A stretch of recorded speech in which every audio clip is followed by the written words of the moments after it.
Good morning, sweet world, and welcome to the No Dunks podcast on the Athletic Network. It's Thursday, January 28th. We like to rock. I'm J.E. Skeets rolling this morning with the big beef, Trey Kirby. Hey, yo! Oh, we got the international man of mystery, Max Lee Ellis. Friends.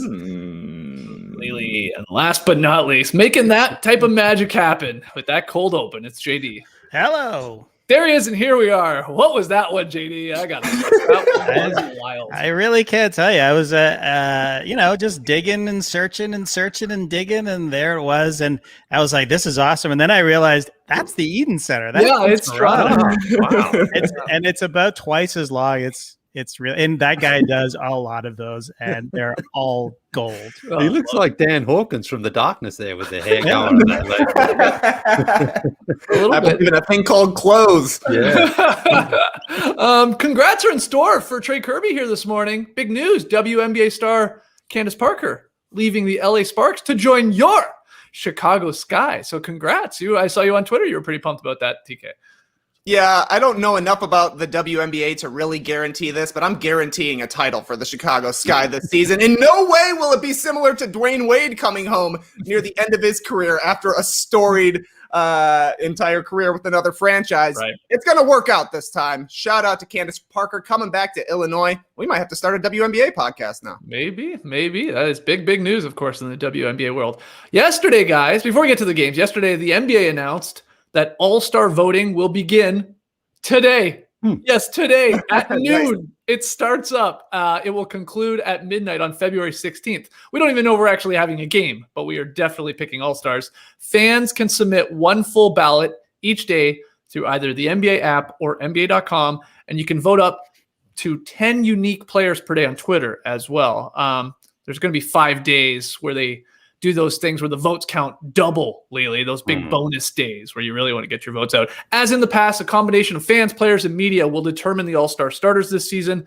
Fans making up 50% of the vote, players in the media each get 25% of the vote, and the ballots are made up of 2 backcourt spots and 3 front court spots. Starters revealed on February 18th, and then the reserves picked by the coaches on February 23rd. We wanted to lead today's show with this news so that we can pitch ahead to tomorrow's Drop podcast, where we will absolutely start selecting and debating our, let's be honest, hilariously early all-star team. So we're going to do that on Friday's Drop podcast. So make sure you subscribe to No Dunks on YouTube or Apple Podcasts or Spotify, wherever you watch or listen to the pod. We will be picking our first round of all-stars again on Friday's Drop. Speaking of YouTube, we're going to be dropping a brand new edition of NBA Whoopsies later this afternoon. So keep an eye out for that on the No Dunks YouTube page, the Hoops and the Bloops. Another great week. And then tonight, I've teased this a couple times now, around halftime of the Blazers-Rockets game, which is on TNT, we're going to try a little watch party on YouTube, calling it the NBA Happy Hour. So grab yourself a drink tonight, throw on that game, and then drop your questions and comments in the live chat as we talk about anything NBA related and probably a whole lot of non-NBA talk too. I got thoughts about everything, TK. I know you're going to be joining me at first. Lily, are you gonna swing by? Have a brewski with the bros? I'll try to drop in at some point. Yeah. Hey, like I said, super cash. Well, show up in pajamas. Show up in pajamas. Shirts off. Yeah. Well, that's shirt off. Let the brownies out and come talk basketball with your buddies. Something you never get a chance to do. Yeah, exactly. Yeah. Well, it does clash right with bedtime and book time for me and my boys. So I might just combine the two and I'll read some books to you guys on the stream team. You know, anything goes. Anything goes with NBA Happy Hour. So that again is tonight. So subscribe to No Dunks on YouTube and hit that little notification bell or button or whatever the heck it is so you know when we're going live. Can't wait. Should be fun tonight. All right, before we get to what you got, we had a wedgie, guys. Number 14. It was a quickie. Oh, the Plum Dog Millionaire blocking Drummond there into the wedgie. Yep, number 14 on the season. The block wedgie, you said it before we jumped on here, Trey, or went live. Pretty common that we see this type of wedgie from the block. Yeah, I don't really get it, but we've had, 4 or 5 of them in the past couple of weeks where it seems like there's a block and somehow the ball gets spinning, the torque on it gets jammed in there.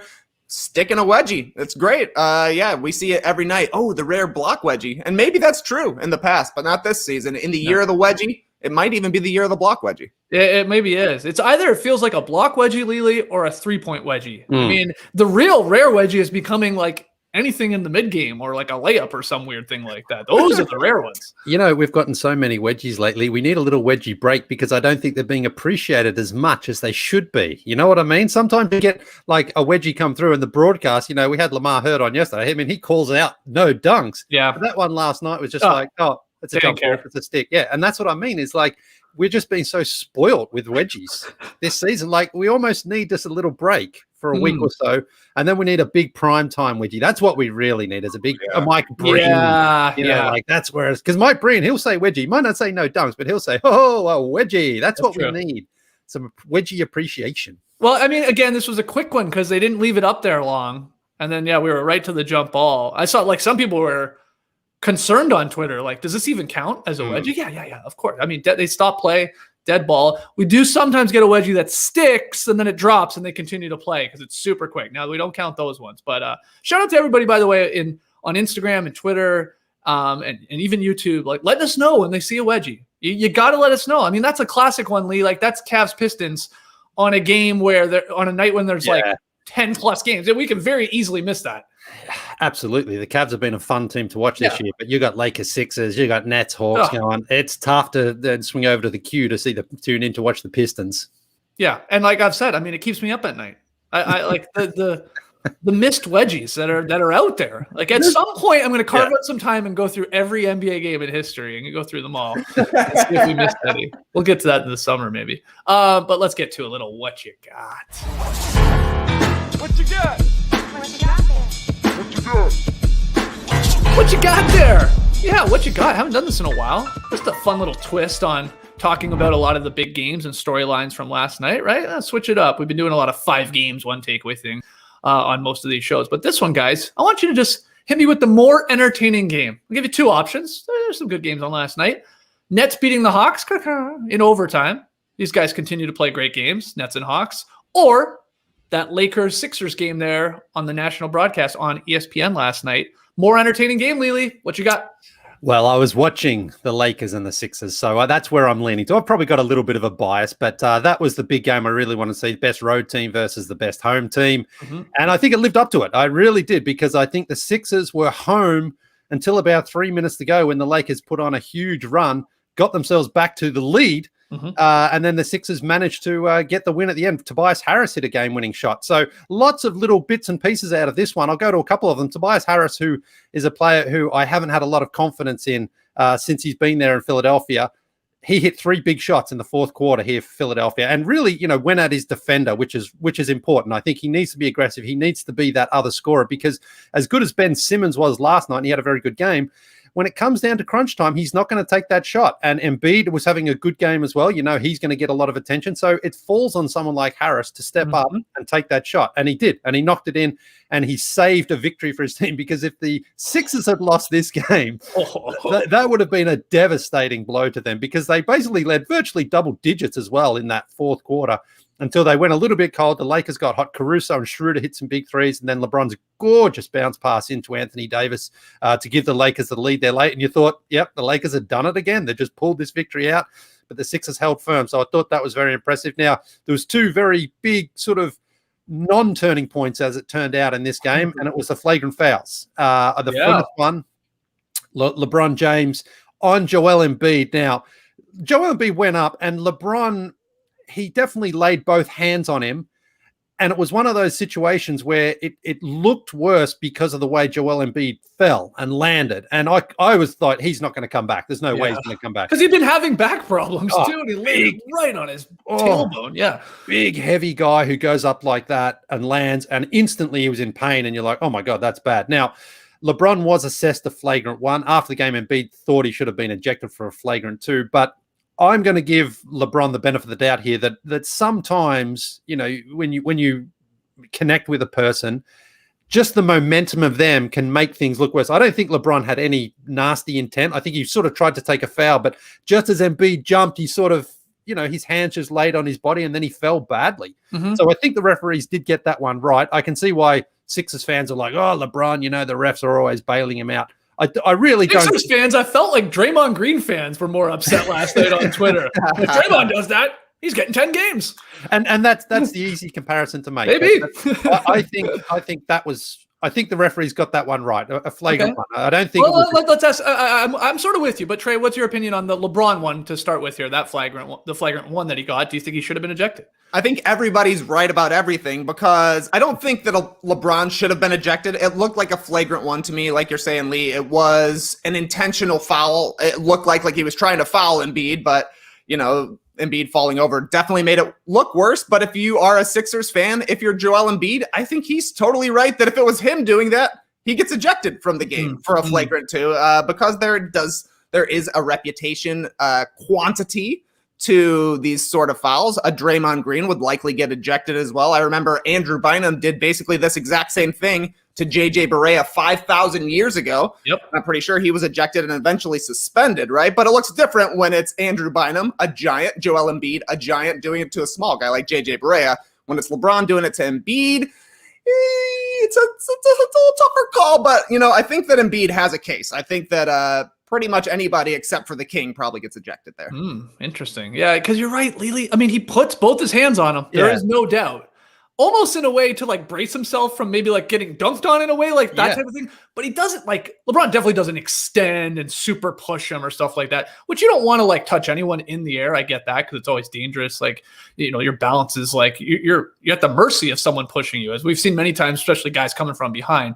But yeah, if Embiid doesn't land so wildly, I mean, is a flagrant even called in that situation? Or is it just a foul then? Yeah. I'm sort of with you. I think they got it right. Flagrant one. First flagrant for LeBron since 2014. And I tweeted it out. I actually didn't end up fact checking it. From what I can remember, the last time I remember LeBron getting a flagrant, he popped Roy Hibbert.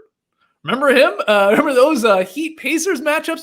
He got Hibbert, not in the Hibberts, what you would think, not in the nuts.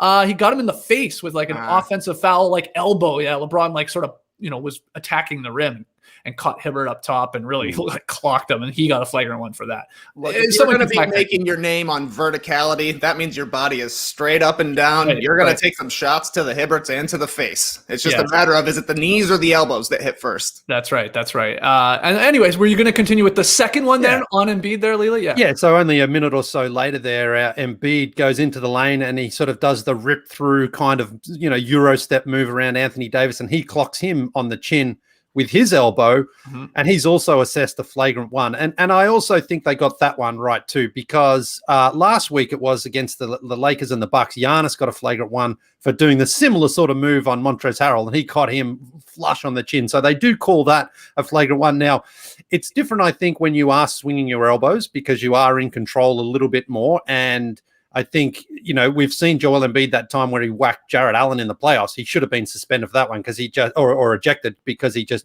clearly whacked him. But in this case, guys do make these moves now where they're sort of stepping across and they're moving across and their arms are up and you got big guys there. So you can make contact, but it doesn't always necessarily have to be a nasty, a deliberate whack. So I think in this case, I think Embiid was right to get the flagrant one as well because he did catch him and they call that and they're trying to be consistent with it. But I don't think that was worthy of an ejection either. And you saw Anthony Davis, he got shaken up. He got shaken up a couple of times there last night. But I think it was the right call as well. So after the game, Doc Rivers said, I don't think either of them were flagrant calls. And maybe he's right. I don't know. But I just feel that the NBA has been consistent. Referees have been consistent, at least calling that one that Embiid was called for last night as a flagrant one. So I think they also did get that right in the end.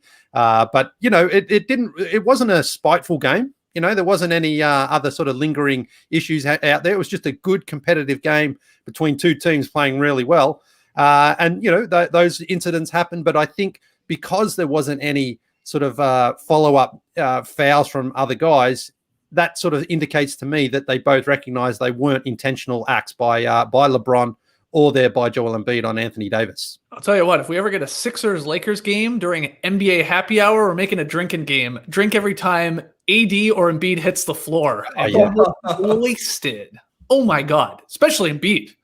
I mean, AD's always on the ground too. Like it seems like he's always picking himself up. But Embiid hit the ground like it feels like every game he's down there like 5 to 10 times. I don't even think I'm exaggerating. No, you're definitely not. He's down on the ground so often that he has bits for when he's down on the ground. He had one yesterday where he got an and when he landed, he started doing the X-Pac. He's pumping in the air after making a big shot. The guy is shooting some crazy floaters, honestly, like out of the post where he's shooting the ball 20 feet up in the air and it's dropping through so softly. It feels like he's down on the ground before the ball is going through the rim. Marcus Smart called it flopping. The true aficionados amongst us would just call it selling. You know, he's just making it look even more like a foul. When you're a big guy like that, you got to do what you can to get to the line. That's how you score efficiently. Fall over. That was actually a storyline sort of from this game too. As we know, Marc Gasol has been considered the Embiid stopper, right? Like the numbers are actually like pretty amazing. Like Embiid career averages and then Embiid versus Marc Gasol. I don't have it in front of me, but it is just like a hilariously drastic drop-off where Gasol's done a great job on him in the past. Not so much, of course, there last night. Gasol wasn't on him a ton, got into some foul trouble, but Embiid, 28 points, 6 boards, 4 assists, and 2 blocks. But you reminded me there, Leeway, just back to the Tobias Harris jumper, getting to a spot, pulling up over Caruso, the smaller guy, confidence, splash, like really, really nice game winner with about 3 seconds to go. Sort of like it reminds me a little bit of, it's nice to have Tobias do that, to be like a Chris Middleton like guy, right? Right. Because it's similar with the with the Sixers. Embiid is like a Giannis down the stretch, like in the final couple minutes. We've talked about it before. Not as easy to get the big guy the ball. They're probably going to send multiple guys at you, so you need that secondary scorer that can sort of create his own shot and take it with confidence. And it's not going to be Ben Simmons. Although he was really aggressive early on in this game, and I thought did a phenomenal job defensively. You need that guy, that scorer. And so that I see there's the comparison there, and they're both having really great years shooting the ball, Tobias Harris and Chris Middleton. Yeah. They're going to be in the running tomorrow when we're making our all-star teams for sure, both of them. Yeah, well, it's the Doc Rivers influence. I think give Doc a lot of credit because people said, he was in the Clippers and Doc was coaching Tobias Harris that when he had his best season. He was nearly an all-star then. And now he's in Philadelphia, and Tobias Harris is definitely having a better season than he's had before in Philadelphia. And again, that moment last night in that fourth quarter, it wasn't just the game winner, it was those other shots that he took. I think he took Caruso into the post one time as well and just raised up and scored over him. And that's what they need him to do that. I mean, that's what they pay him $35 million a year for, is to go out there and be another guy who can be a scoring option for them. Because, Simmons was very good in this game, but at the end of the game, he's just simply not going to shoot the ball. He might drive in, he might attack, but he will not be a shooter. So they need other guys out there. Seth Curry, who's been good for them this season, he wasn't really feeling it there last night.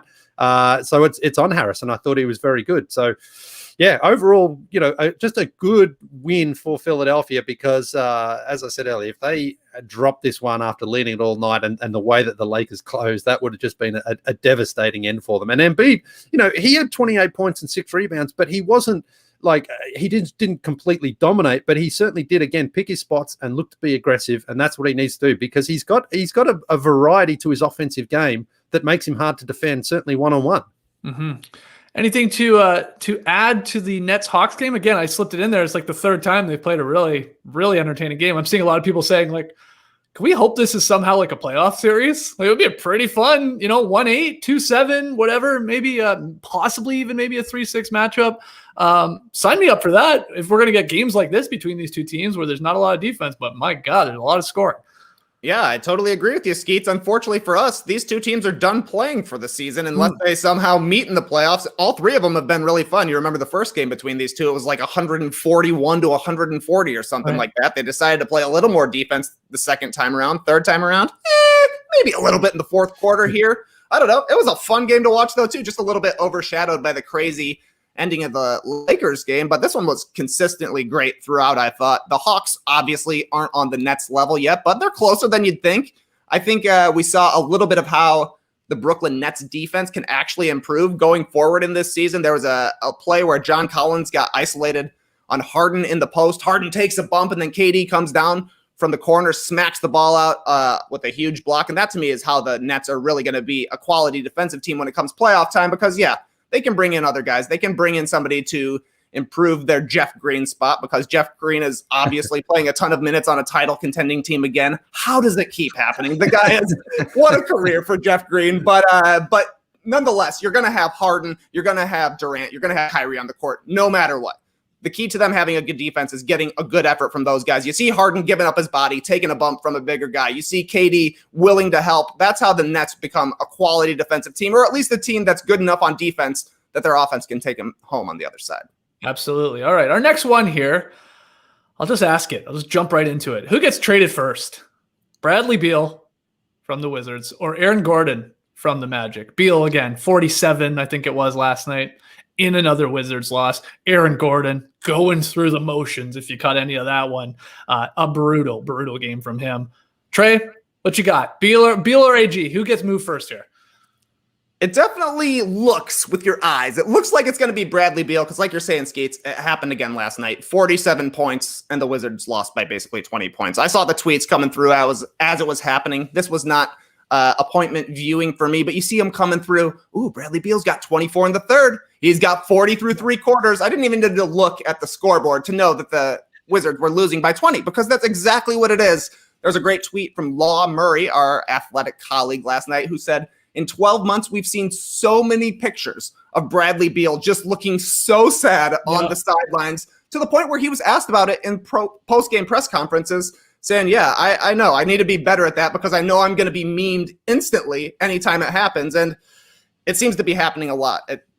He was asked if he's frustrated. He says, is the sky blue? But the bigger quote, I think, that Fred Katz had is that Beal says, it's tough. We want to win. I want to win. This is why I stayed. I want to win here. I figure this is the place I can get it done. I don't know if that's the case, but he did sign a big extension October 2019 saying he wanted to be part of this Wizards team and that he wanted to be part of the team that brings the Wizards franchise back to respectability.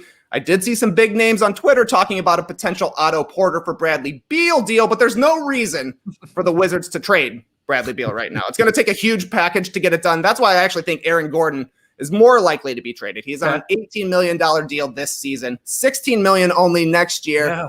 And the guy looks just totally disconnected from the Magic. He's been playing out of position for basically his entire career. Last night, 3 points on 1 of 9 shooting, 5 rebounds, 5 assists, 4 turnovers. He's kind of their point guard right now. The Magic are struggling. If they're ready to be sellers, he's going to be a trade target, and Evan Fournier is going to be a trade target. It's crazy, though, that Aaron Gordon, he's still on the Magic right now. Has the guy played the right position once his entire career? It's hard to say. He's not a point guard. He's not a small forward. They have him handle the ball a lot. He probably needs somebody who can really set him up. Obviously, Markelle Fultz is injured right now, so that's not a help for the Magic. But the Aaron Gordon experience for Orlando seems to be coming to an end. Would the Dallas Mavericks be interested in Aaron Gordon, Lily? I know we talked a lot about the Mavs and like Andre Drummond because to shore up their rebounding. Could you see them like trying to make a deal for Gordon, and would that make sense to you? Yes, I mean, I'd have to look at the numbers, of course, through the trade machine to see what the Mavericks would have to give up in return. But an athletic big, I mean, that's what Aaron Gordon is, who can spread the floor. So he fits their offensive mindset that he can shoot the three. I know right now it's not great because he's a career high 36%. Yeah, I know. For this season, it feels to me that if he did go to a situation like that in Dallas, I think his energy, his attitude, all those things would improve, and I think he would be more productive. I mean, there's definitely, you've got to be a buyer beware there with Aaron Gordon because we've seen him have moments throughout his career, usually at the start of the season, where he starts on fire. It looks great. Maybe he's putting himself into all-star contention, and then he sort of fades down the stretch. So that's kind of what you're risking there. But I think it is also Aaron Gordon simply because he's got a more movable contract than Beal. Beal's got he's got technically 2 years. That second year as a player option at $37 million, which, I mean, well, you know what? He maybe doesn't opt into that. He's young enough that he could get that 5-year whatever deal after that, the guaranteed year that he has there. So I think so. I mean, the Mavericks need some help too. They had another loss there last night to the Red Hot Jazz, but I think the Mavericks right now are one of those teams that are good, but they're not really as close as they need to be. And they've got a couple of those interchangeable pieces on the wings there that I think Aaron Gordon, for the most part, is an upgrade. So it's just what they would have to give up. I mean, it'd be one of their youngish players. That's the thing. I mean, I was looking at the Mavericks. I was trying to work that trade machine. They don't have, you're obviously not moving a Luka. You're obviously not moving a KP. So then you're getting into some of these other guys. Like, I think to make it work, it's either got to be like a James Johnson, his contract, or a Dwight Powell, or a Maxi Kleber. One of those guys to the Magic. Then it's got to be sexier than that, I would assume. So like, I don't know, are you throwing in your recent draft pick in Tyrell Terry? he's a point guard. He's a smallish guard. The Magic need another one of them. I don't know. And then it would have to be like a future pick or two, right? Because the Magic don't have a lot of their immediate first round picks, with a lot of them going out in the KP trade. So, I mean, is that, I just don't know what Aaron Gordon even going to be worth and like what you're actually going to get back in for return. I don't think it's going to be all that impressive, if I'm being honest, but I think the Mavs would do something like that if it was James Johnson and a super future pick, and maybe it is Terry. I think they would do it. I just don't know if Orlando would. But I also think he should just get the hell out of there. Like, I think both parties, I think it just makes sense to get something, even if it is future first round picks, and have him move out. He's not going to be your future 4 or 3 or wherever the heck they want to try and slot him in. He's just not. He's a fine player. He could be like a Wiggins type guy in the right situation where he's asked to do a little bit less. I think he could really flourish. But I don't know what you think about James Johnson, Tyrell Terry in a 2025 or a 2027 pick. Is that exciting to you as an Orlando Magic possible fan there, Trey? Let me get Brent Rosengren on the phone to see if he'd be fired up about Tyrell Terry. You're talking about a bag of beans right there, to be honest. It's all about the picks, which maybe is the best move for the Magic. Maybe they move Gordon for picks. Maybe they move Fournier for a pick as well. Terrence Ross is somebody that should probably be in demand a little bit, though. He's got a few years left on his deal. There are some pieces that seem like they could help contending teams more so than they're helping the Magic, and maybe that's a way that the Magic can get to their next era of whatever they're going to be. I mean, I guess they're in the Nikola Vucevic era right now. He's going to somehow be the Orlando Magic all-time leading scorer in about a season. So I don't know. I don't think it's happening with him as a title contender right now, but they're going to have to start thinking about the next moves pretty soon. And then let's go back to Beal here, Lee. I got an offer for you. Okay. A team that he's been linked with a ton, and they continue to lose, and we're going to get to them in a second, though. The Miami Heat. Pat Riley, could he come in here and make a deal to the Washington Wizards that makes sense for both squads here? They obviously get Bradley Beal. That's a huge thing if you're pairing him with Jimmy and Bam. I think that's a hell of a threesome right there. Decent ages, too. I know Jimmy's a little bit older than the other two, but that's not bad. You just went to these finals. There's something there. What would it take? Tyler Herro has to be in it. I think you have to be giving up on Tyler Herro if you're the Heat to get Beal right now. Okay. Probably going to be taking the expiring contracts of like Kelly Olynyk, Iguodala, probably to make the money work. And then it gets interesting. Then are the Wizards like, oh yeah, we also want either Duncan Robinson or your rookie Precious Achiuwa. And then of course we want some picks too down the line, because the Heat don't have a lot of picks, immediate picks coming up too. They would have to be like, again, 2025, 2027, maybe one or both of those. What do you think of that deal, Lily? That's a lot. And I won't even say both of those guys, either Duncan or Precious, Tyler, Kelly, Andre, and then future picks for Bradley Beal. Yeah, I think it's one of Herro or Robinson. You're not going to give up both if you're the Heat. Okay. So let's say it's Precious then. I think the Heat would do that, because I think that does give them a chance again to go back to where they were last season and get back. I mean, Beal is a proven all-star in this league. He improves the team immediately. And it costs you one of your young guys, but it's worth it, because the Heat are sort of always kind of in win now mode, but they certainly are with Jimmy Butler, and they want to make sure that they surround him with the talent that he expects. Of course, we heard they were going to pursue Giannis Antetokounmpo. That can't happen anymore. They did sign Bam to his long-term deal, so they took care of their business there, and I think it does improve them. And I think they probably look right now and think, last season things did bounce right for them in the bubble. They had a great performance down there, but they are not maybe as quite as good as they were, and they need to improve. And if a player of Beal's caliber is available, yes, I think you make that deal. I think Achiuwa, he looks fine, but it's a rookie. It's hard to really tell. And Herro and Robinson, whichever one you're prepared to give up on, I think it's like, well, Beal is better than those guys right now. For sure. So it puts us in there. Iguodala, I mean, if they have to give him up to make the money work, I think they would be prepared to do that, even though they would be reluctant, because I think they like to have his leadership and his veteran presence on the team. But,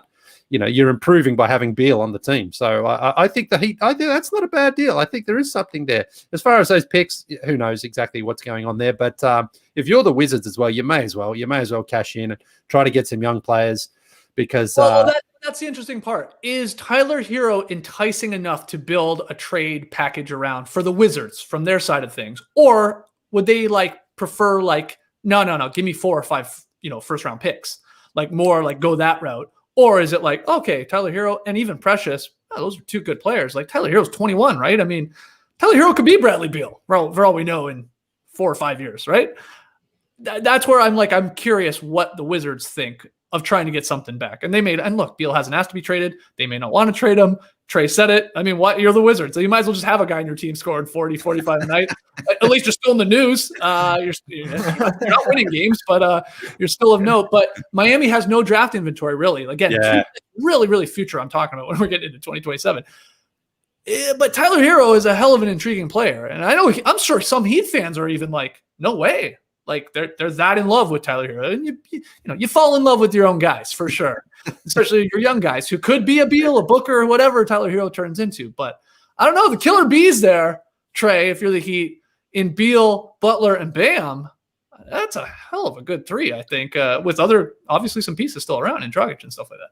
The big bees. Yeah. I would be into it, and I think it would be a genius move for the Heat, to be honest with you. They love chasing stars. There are people in the Tream stream. That's a new one. The Tream stream. Anyways, in the stream team suggesting the Heat are going to be contenders for Victor Oladipo this summer. So that's a way that you can bring in a quality player without having to ship out some of yours. But Bradley Beal is better than Victor Oladipo, I would say. I think if you get him in a place where he's playing hard on the defensive end as well, where everybody's committed, he's going to give you effort on that side. And I think he really bridges the gap between Jimmy Butler and Bam Adebayo, right? Because Butler is certainly older than Adebayo, and as Butler tails off, we assume Bam will be ascendant. If there's another guy alongside those two who are right in the middle of them age-wise, that could be very nice for Miami. We will see. But I agree with you, to go back to the what you got. I think Aaron Gordon is getting moved soon. I got no intel on that. That's all pure feeling. But if you watched him go through the motions there last night, I was watching some of that Magic game. Yeah, it just there's something going on, and it makes sense again for both parties. But we'll see. All right, next one. Wasn't it Kings and Magic last night? You're watching that with all those other games. I got my eye on everything, big guy. I'm putting the work in. Oh man, why are you being such an elitist here, Lee? What's that, Trey? Why are you being such an elitist here? You won't watch a bad team? You're too good for a bad team? I mean, the Kings are fun to watch, but the Magic aren't. Well, you hate Vucevic, so yeah, big Vuce hater. Look, I'm not saying I watched all 48 minutes of it. I just was seeing some things going around about Gordon. I'm just fascinated by Aaron Gordon getting moved, and I think it's going to happen. I've been sort of tweeting that for the last couple of years. Yeah, well, years. Yeah. Next one here. More surprising start. The Cavs are the Thunder, Lee, because the Cavs took care of the Pistons. They improved to 9-9, and the Thunder, baby, Canadian Thunder, played well down the stretch. They beat the Suns, who are without Booker, but beat the Suns. Followed a good game. And OKC's 8-9. Al Horford, did Al Horford have a triple-double, I think?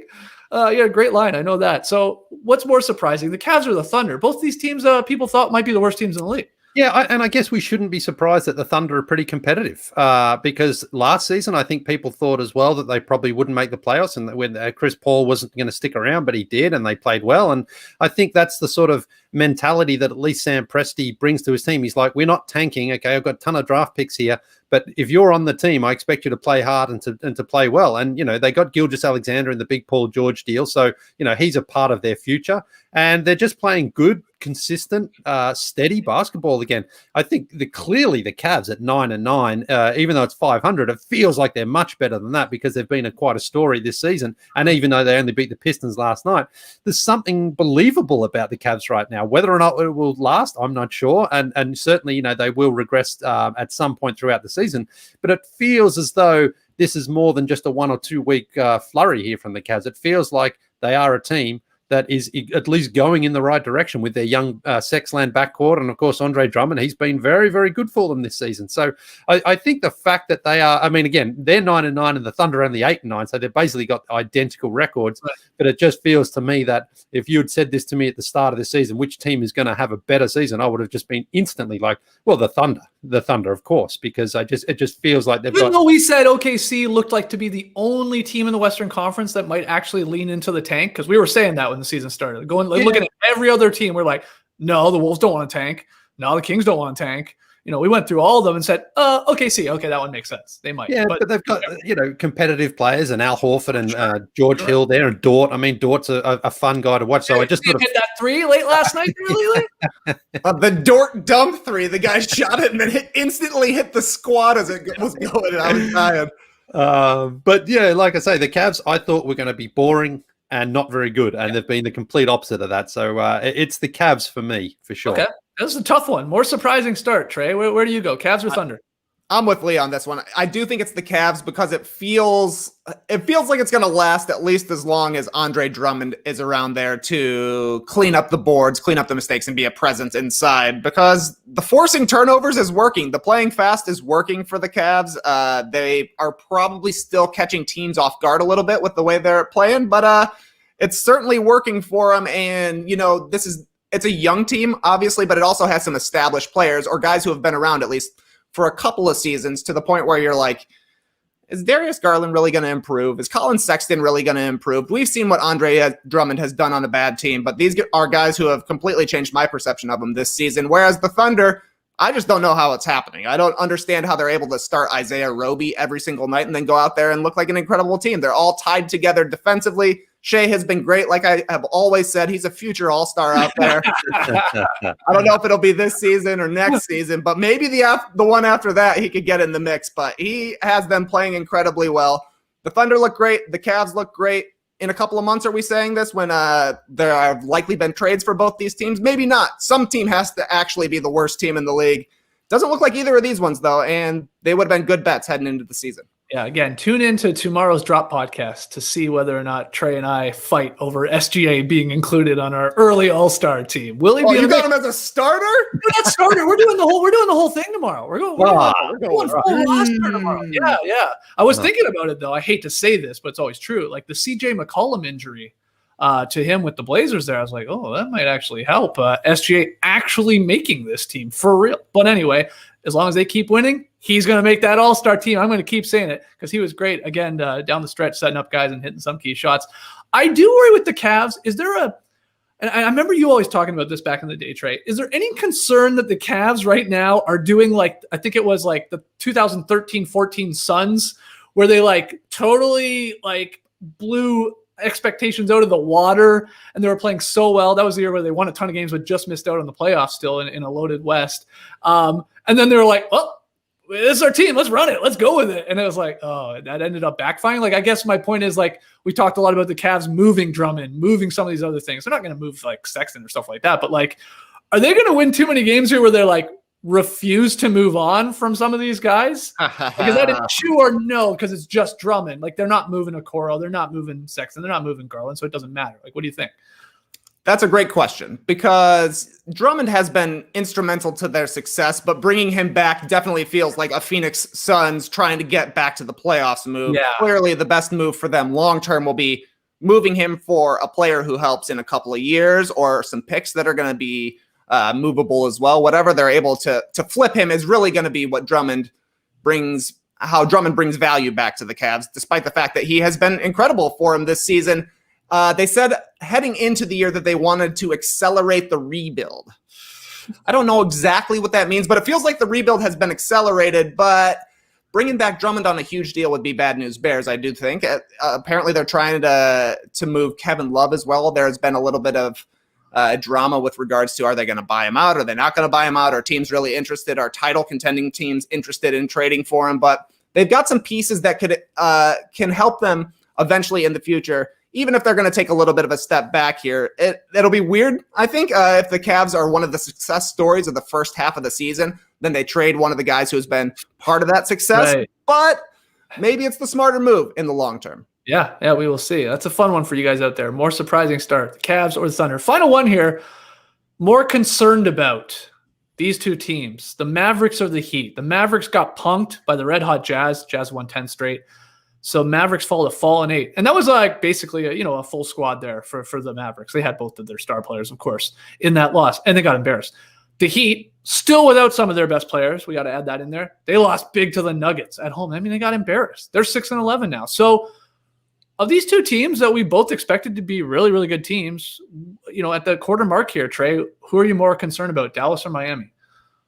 It's barely the Mavs over the Heat for me here. Both teams have kind of been decimated by health and safety protocols, but I think it's been a little bit worse for the Heat because they've only gotten 6 games from Jimmy Butler, whereas the Mavericks have gotten 17 from Doncic. And That's why, to me, their problems just seem a little bit more ingrained than the Heat does, because you assume the offense and the defense are probably going to get better whenever Jimmy Butler's able to be on the court with them. Again, time is the enemy for the Heat. It's a matter of, are they going to lose so many games in the meantime, waiting for Jimmy Butler, waiting for all of their players to get back on the court, that they're behind the 8 ball trying to catch up. The problem for Dallas is offense. They're 15th overall right now. They're down nearly 7 points per 100 possessions off of last year's pace when people were calling them the greatest offense in the history of basketball. They're 30th right now in 3-point percentage. Donk is struggling, 28.5%.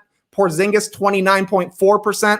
After that, it's like not great shooters on this team. So you wonder who's going to actually be the 3-point shooters that really bring the Mavericks back to respectability, because they have to be incredible on offense, because they're not going to be good enough on defense, I don't think, from what we've seen. Tim Hardaway is shooting the ball well. You got to keep him out there. Josh Richardson, he's kind of struggling. Seems to follow him around from Philadelphia to Dallas, bringing down the 3-point percentage. It just doesn't feel like there's a way for the Mavericks to get to the elite status that they could have possibly been into this season. I think the Heat will be back there whenever they get all their guys together. We'll see if they make any sort of Bradley Beal trade or something like that. But the Mavericks seem a little bit more precarious to me right here.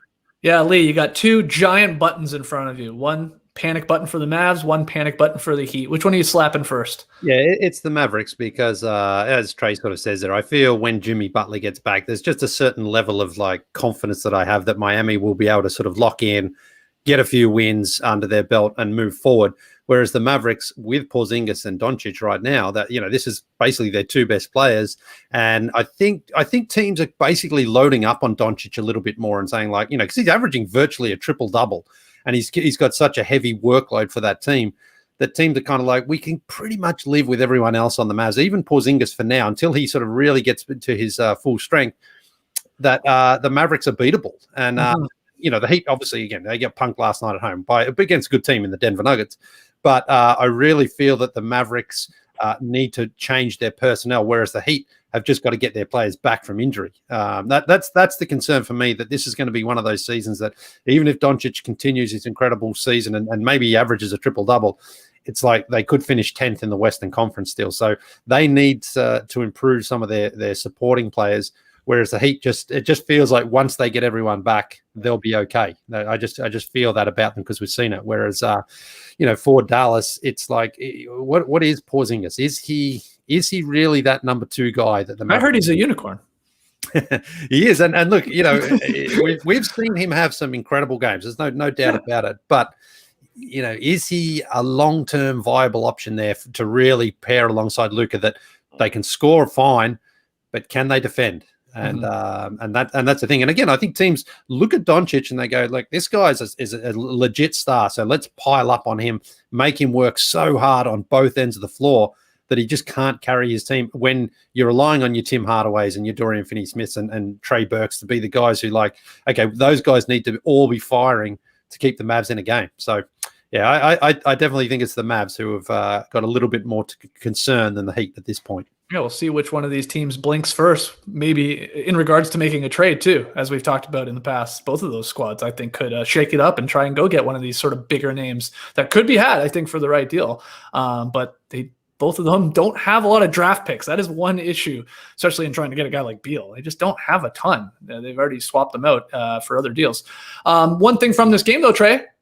We got some beef. 29 points for Rudy Gobert, but more importantly, 20 rebounds. So we absolutely, positively, without a doubt, had to do it to him. JD, roll that beautiful beef footage.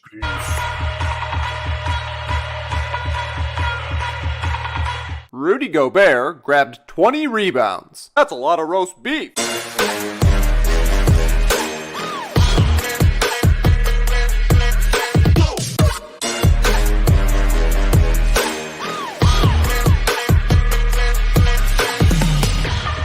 Au contraire, that's a French dip.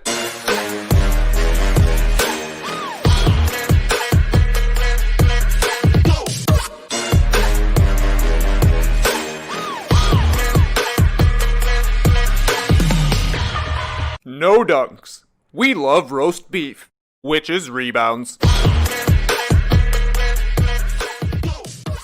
Oh, yeah. Oh, yeah. a stylish beef from Rudy Gobert. I'll say this is the best beef of the season so far. Whoa. Him out of the hands of the opponents. He's putting the Dennis Rodman like legs up flare. You saw that sweet behind the back dribble on the outlet pass. Very funny. There's also a clip in there where a ball just falls out of somebody's hands at the free throw line. He grabs it. Somehow that's a rebound. It doesn't matter. We're blessed with any beef. I love this one from Rudy Gobert. Watching these rebounds is making me a better basketball fan because if it's down to it, you're like I'm focusing on box outs here. Like it's late at night. I should be going to bed, but I come down here. I'm like, Laura, I'll be in bed in about an hour. There's another roast beef. Hey, be quiet. The girls are sleeping in the room next door. You don't need to see that there's a lot of roast beef that loud. Yeah, I do. Rebounds are back. Few things. Jazz, awesome win. No Donovan Mitchell, who was in the concussion protocol. It was sort of like out of left field there. So he missed this game. It didn't matter. They continued to roll. They just ran to the victory. The score looks closer than it was. That was a huge win. I can't wait till we can play pickup basketball again and Trey Kirby's boxing out, yelling big beef off boards. Like I literally can't wait to be running. You know, I'm the outlet man. I'm going. So I can't wait to give me that beef. I was thinking about that last night, Skates. For the first time in my life, when I go back and play pickup ball, July 2021, I'm calling out every rebound I get. 1, 2. I mean, we're playing for 2.5 hours? I got to get 20 over the course of the night. And then I'll have a secret beef in my bag, run over to the bag, pull out a roast beef, and crush it during a game. Oh, well, that's my final point. Sauce. That's my final point. Arby's, get your head out of your ass/bun and holler at us with some money for all this free publicity we're dropping for you. I mean, we're not getting paid by Arby's for all this big beef we're showing here, but we should be. All I see in our Twitter feed now when someone is flirting with 20 rebounds is, big beef time. Well, I'm getting hungry. Where's the order the Arby's? Like, come on. Holler at us. Arby's was trending on Twitter this week. Arby's. Was it because of big beef? I'll let you decide. No, it actually wasn't. It was actually because people hate Arby's. Right. But we don't. We're bringing it back. If you want some good publicity, hop on with the rebound boys. Right. Yes. Yeah, you can actually rebound your image right now in the eyes of no dunks and our love for rebound, which is roast beef, which is rebound. Big beef. Lily, you gonna be hitting the boards harder when you're out there playing ball? Nah, man. I'm Joe Ingles last night, just catching those threes and shooting them. That's it, man. I've given up rebounding. I'm just a 3-point shooter. That's it. I don't even go in the paint. Yes, you've turned into a real Zach Harper. Wallace, 3-point line to 3-point line. I love it. Okay, let's get to tweet of the night. Tweet of the night. Wow. Twitter. What do you got, Trey Kirby? Oh, got a little tweet for you from the Milwaukee Bucks. This was going around on Twitter. That's where we usually find the tweets. It was getting a lot of buzz. So take a look at Giannis Antetokounmpo being silly. I'm getting old and weird. It's crazy. This is my first time in Tampa. I've never been here before. Unfortunately, we cannot leave the hotel. I don't have the chance to experience Tampa. What else? Yeah, I'm getting old and weird. I'm alone and look at me. There's nobody around me. Nobody likes me, man. It is what it is. Sometimes in life, people are not going to be around you to motivate you. They're not going to be around you to push you, to celebrate you, to applaud you. You got to do it on your own. That's what I'm doing right now.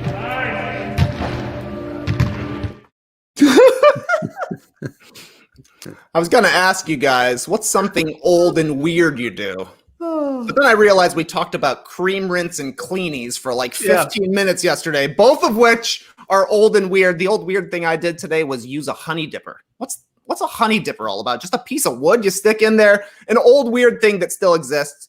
But I hit you with another tweet, Skeets. This is another Bucks tweet from Eric Neem, who says, for those uninitiated, Giannis has now called Donte DiVincenzo white chocolate in back-to-back press conferences. I don't know when a nickname becomes official, but this is definitely something to monitor. Okay. I don't know, Skeets. White chocolate already? Another white chocolate? I don't think I can get on board with this one, though. I did like somebody responded to Eric with a tweet saying that the nickname Alfredo Sauce is available, which would be a great nickname for Donte DiVincenzo. There was the clip going around last night of Lowry pointing out how white DiVincenzo is. And DiVincenzo threw down a huge dunk last night. Big time, yeah. He threw down such a big dunk that Kyle Lowry had to foul him the next time he came down for it. Right. And then, because he was so red, and Lowry was pointing out, it's because he's so white. That's why you're seeing the mark so bad. Very, very weird. That was a big win by the Bucks there over the Raps, too. Raps sort of made it close at the end, and then the Bucks pulled away. But, is it too soon, Lee, for another white chocolate?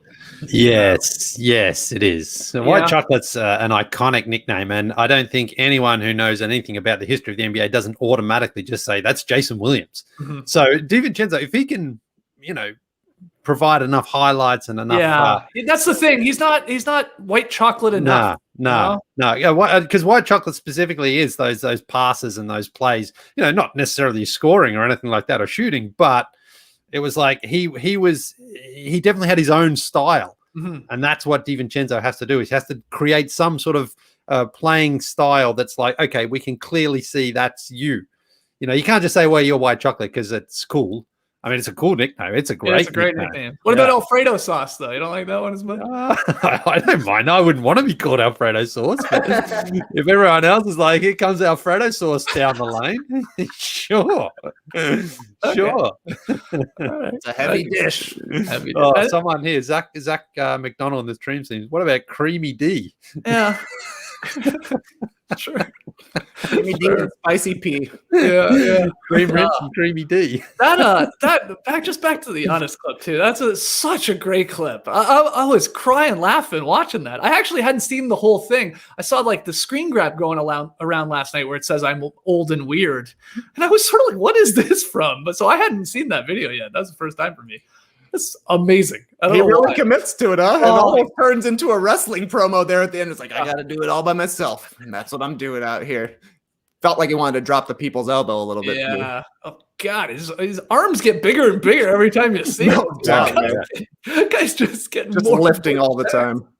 Oh, right. Great stuff. Sort of basically 2 tweets of the night there. I love it, Trey. Okay, pick 'em results. Last night, it was the Mavericks Jazz game. Jazz, big win over Dallas.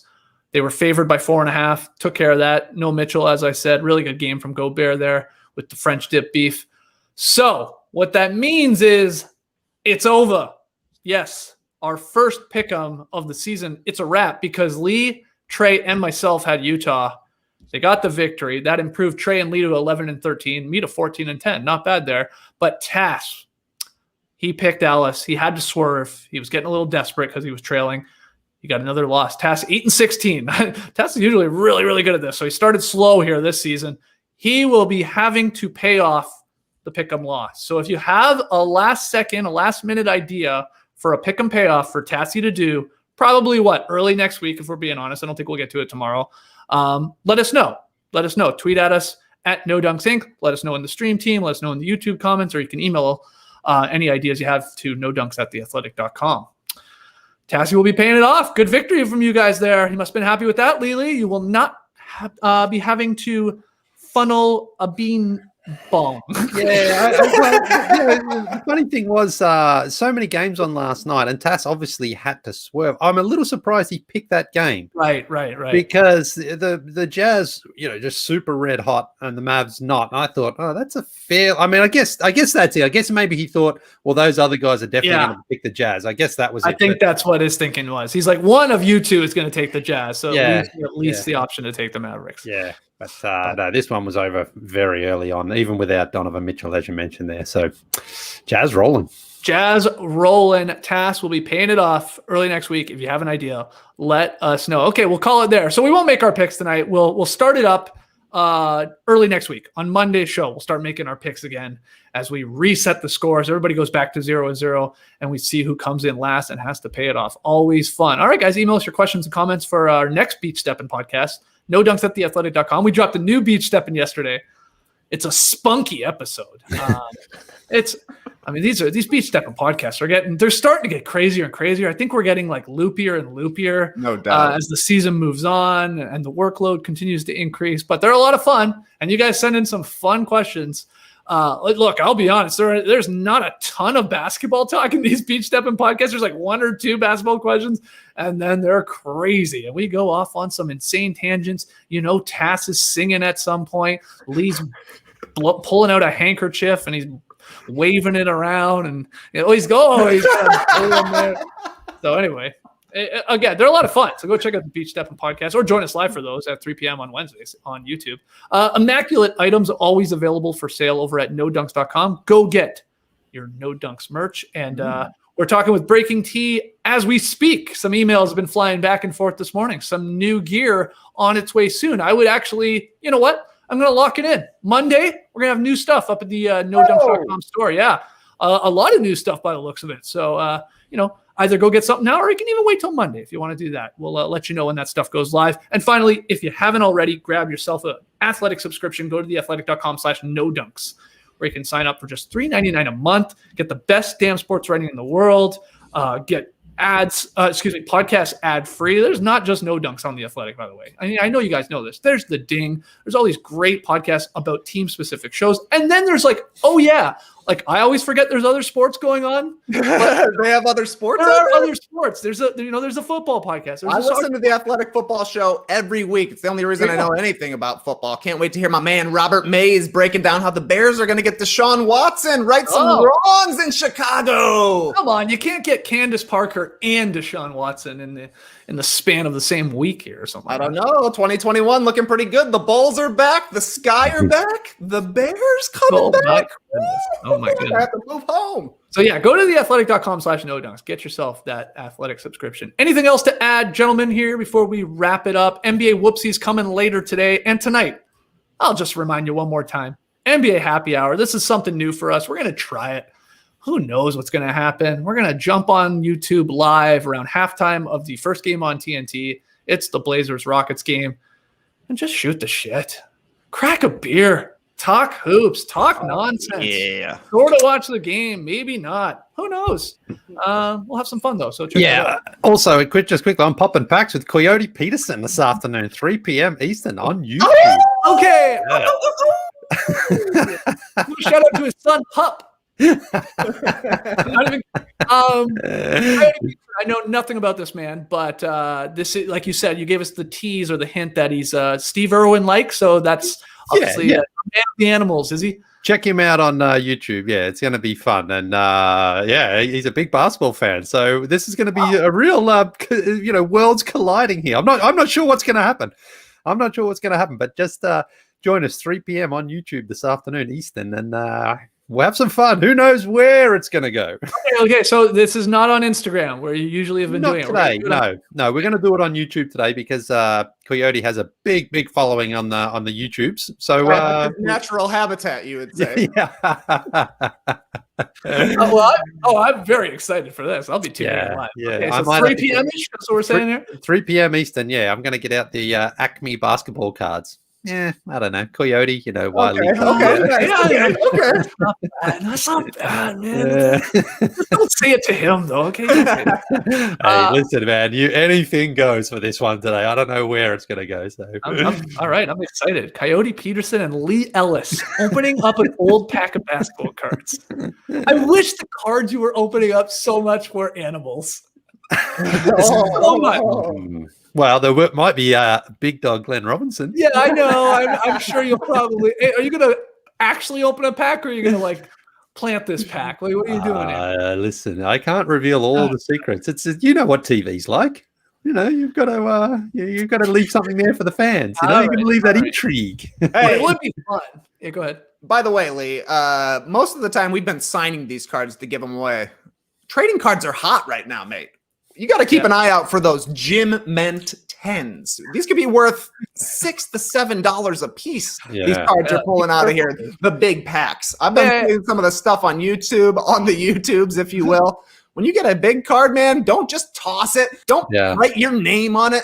Get that thing graded and sell it for millions. Yeah, put on gloves when you're doing this.